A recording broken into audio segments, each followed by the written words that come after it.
करेंगे look east policy. Indian foreign policy का हमारा ये टॉपिक है, यूनिट नंबर 6। और बेसिकली हम कवर करेंगे दिस वीक। तो इस वीक का शेड्यूल देख लीजिए।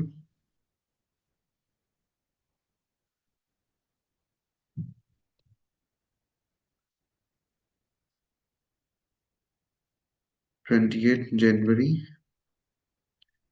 We are doing. आज हमारा है लुक ईस्ट पॉलिसी। ओके। और नेक्स्ट हमारा क्लास होएगी थर्सडे को 30 जनवरी। 30th को हमारा टॉपिक है। और लास्ट हमारी क्लास है 1 Feb। ओके। मतलब इस वीक में हमारी 3 क्लास है। तो आज हम लोकिस्ट पॉलिसी कर रहे हैं और 30th को करेंगे हम। 30th को, हाँ, 30th को करेंगे हम world system theory. Okay. World system theory comparative. Okay. And यहाँ पर हम कौन सी यूनिट, यहाँ पर फर्स्ट को हम करेंगे एशियन। ओके। एशियन। एशियन करेंगे, ठीक है। तो ये है आज, इस वीक का शेड्यूल। ओके। जो हमारी लुकिस्ट पॉलिसी थी वो 99 में फॉर्मुलेट की गई थी। ये हमारी सजेटिव फॉरेन पॉलिसी का इनिशिएटिव पार्ट है। इसका जो एम था कि हमारी इकोनॉमिकल, पॉलिटिकल और कल्चर टाई अप करना कंट्रीज के साथ, जो कंट्रीज ईस्ट में है और जो साउथ ईस्ट एशिया में। ठीक है, मतलब कहने का मतलब क्या है, ये हमारा लॉन्च हुआ था आफ्टर 1991 में, जब हमारा एलपीजी रिफॉर्म आया था ना, तभी हम इस पॉलिसीज को फॉर्मुलेट किया गया था। इस पॉलिसी का फॉर्मुलेट बेसिकली क्या था कि हमें अपने रिलेशन को स्ट्रेंथन करना, इकोनॉमिकली, पॉलिटिकली और कल्चरली, कहाँ पर, ईस्ट और साउथ ईस्ट एशियन में। और ये पॉलिसी रिफ्लेक्ट करती है इंडिया का रिकॉग्नाइजेशन, उसकी इम्पोर्टेंस, उसका डायनामिक और उसकी economic strategy, specially after post cold war era. Okay. As you know 1990s, 90s में क्या हो गया था, end of the cold war हो गया था। ठीक है, end of the cold war and India lost his friend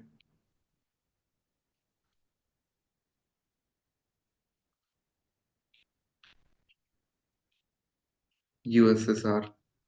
और जब यूएसएसआर से फॉर्मुलेट हुआ था ये रशिया, तो वहां से जब इंडिया के क्या थे रिलेशन, जो इंडिया और रशिया के जो रिलेशन थे स्टार्टिंग इनिशिएटिव फेज में अच्छे नहीं थे। They are not good. Okay. तो अब हमने फोकस करना था कि भाई अब हमें स्ट्रेटेजिकली और अपने इंटरेस्ट को हम कैसे प्रमोट करें after the cold war era. Okay. तो इंडिया ने लॉन्च किया लुक ईस्ट पॉलिसी। हम इस पे किस पे फोकस करेंगे अपने, फोकस ऑन कंट्रीज जो ईस्ट में है और साउथ ईस्ट में। ओके।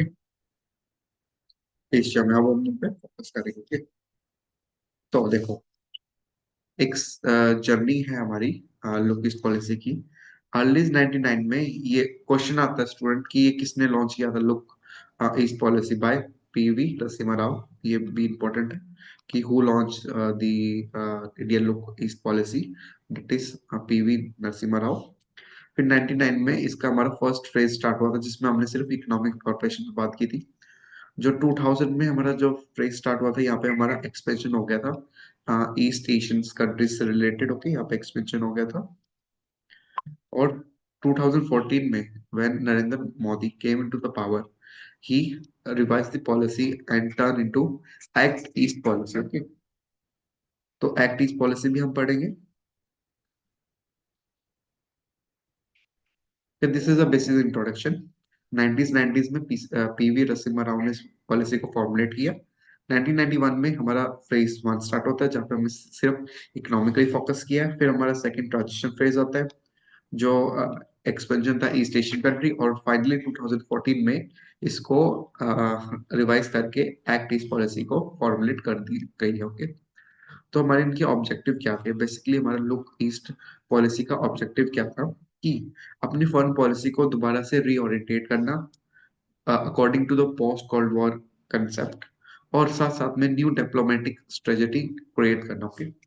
साथ साथ में इकोनॉमिक इंगेजमेंट करना, ट्रेड अपॉर्चुनिटीज को प्रमोट करना, ट्रेड अपॉर्चुनिटीज को इंक्रीज करना, और इन्वेस्टमेंट पार्टनर को भी बूस्टअप करना।